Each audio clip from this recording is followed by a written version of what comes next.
तीसरा शक्तिपीठ कामाक्षी अम्मन मंदिर कांचीपुरम तमिलनाडु में स्थित है।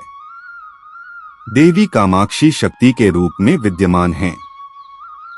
देश भर में 51 शक्ति पीठ हैं। कांची में देवी के निवास स्थान को नबिष्ठाना ओटियाना पीतम कहा जाता है।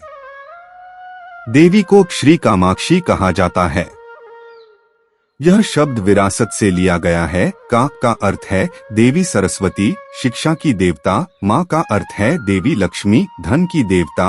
अक्षी का अर्थ है आँख। कुल मिलाकर नाम से तात्पर्य है कि भगवान कांची में देवी सरस्वती और देवी लक्ष्मी के साथ अपनी दोनों आंखों के साथ रहते हैं। ललिता सहस्रनाम कविता देवी शक्ति का एक आदर्श उदाहरण है। कांची को सत्यव्रत क्षेत्र भी कहा जाता है। देवी ने कांची में मिट्टी की मूर्ति बनाकर भगवान शिव की पूजा की। उस समय भगवान शिव ने देवी की पूजा का परीक्षण करने के लिए उच्च ज्वार के साथ कंबा नदी के रूप में अवतार लिया। देवी ने ज्वार में मूर्ति को नष्ट होने से बचाने के लिए अपने दोनों हाथों से मूर्ति को पकड़ लिया। इससे बाढ़ में मूर्ति को नष्ट होने से बचाया जा सका। देवी ने स्वयं को आजीविका के मोह से मुक्त करने के लिए पंचकग्नि 5 अग्नि से घिरी हुई सुई की नोक पर बैठकर पूजा भी की। भगवान शिव खुश हो गए, उन्हें इशारा किया और देवी से विवाह कर लिया। हालांकि शहर में कई शिव मंदिर हैं, लेकिन देवी का गर्भगृह वाला एकमात्र मंदिर श्री कामाक्षी अम्मन मंदिर है। मंदिर के आसपास 8 अन्य शक्ति देवियां भी हैं। चौथा शक्तिपीठ त्रिपुर सुंदरी मंदिर जो त्रिपुरा में स्थित है। त्रिपुरा सुंदरी मंदिर अगरतला से लगभग 55 किलोमीटर दूर प्राचीन उदयपुर में स्थित है, जिसे देश के इस हिस्से में सबसे पवित्र हिंदू मंदिरों में से एक माना जाता है।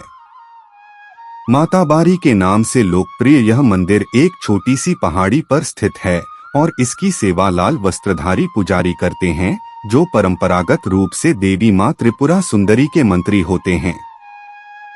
इसे 51 शक्तिपीठों में से एक माना जाता है। इसमें ठेठ बंगाली झोपड़ी का एक वर्गाकार प्रकार का गर्भगृह शामिल है। ऐसा माना जाता है कि भगवान शिव के नटराज नृत्य के दौरान सती का दाहिना पैर यहाँ गिरा था।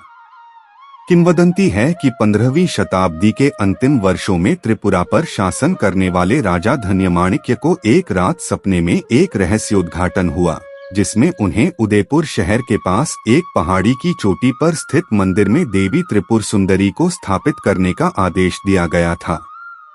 मंदिर पहले से ही भगवान विष्णु को समर्पित था और राजा शुरू में भ्रमित थे, यह तय करने में असमर्थ थे कि विष्णु को समर्पित मंदिर में शिव की पत्नी की मूर्ति कैसे हो सकती है।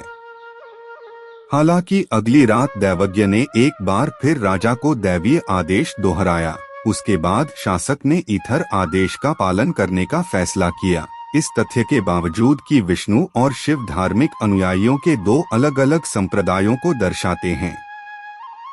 इस प्रकार त्रिपुर सुंदरी मंदिर वर्ष 1501 के आसपास अस्तित्व में आया और अब लगभग 500 वर्ष पुराना है।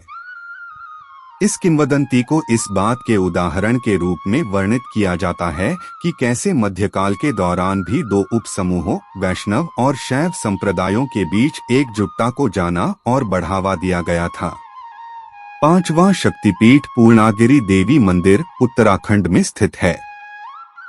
पूर्णागिरि देवी मंदिर 52 शक्तिपीठों में से एक है। यह टंकपुर से 20 किलोमीटर की दूरी पर चंपावत जिले में काली नदी के दाहिने किनारे पर स्थित है। तुन्यास तुनकपुर से 17 किलोमीटर से पूर्णागिरि मंदिर तक 3 किमी का रास्ता जाता है।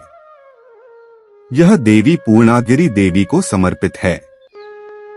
नवरात्र के दौरान भक्त मन्नत मांगने के लिए धागा बांधते हैं। यदि उनकी मनोकामना पूरी हो जाती है तो श्रद्धालु वापस आकर धागे खोलते हैं।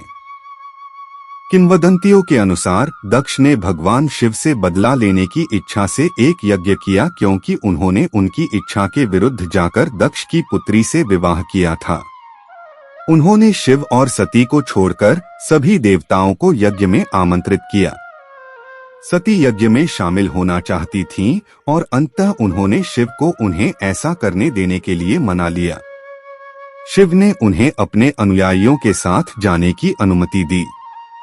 चूंकि सती एक बिन बुलाए मेहमान थीं, इसलिए उन्हें सम्मान नहीं दिया गया। इसके अलावा दक्ष ने शिव का अपमान किया। सती अपने पिता द्वारा अपने पति का अपमान सहन नहीं कर सकीं और उन्होंने यज्ञ में कूदकर आत्महत्या कर ली। हानि और अपमान के कारण शिव क्रोधित हो गए और दक्ष का सिर काट दिया। उसने उसके सिर के स्थान पर बकरी का सिर लगाया और उसे जीवनदान दिया।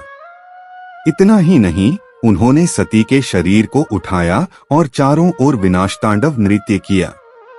कई देवताओं ने उसे रोकने के लिए हस्तक्षेप किया, लेकिन उसने किसी की नहीं सुनी। शिव की चक्र सुदर्शन चक्र ने सती की लाश को काट दिया और उनके शरीर के विभिन्न हिस्से महाद्वीप के कई हिस्सों में गिरे, जिससे वे स्थान बने जो आज शक्तिपीठ के रूप में जाने जाते हैं। जिस भाग पर नाभि या नवल गिरी थी, वहां पूर्णागिरि मंदिर है। लोग यहां देवी की पूजा करने आते हैं।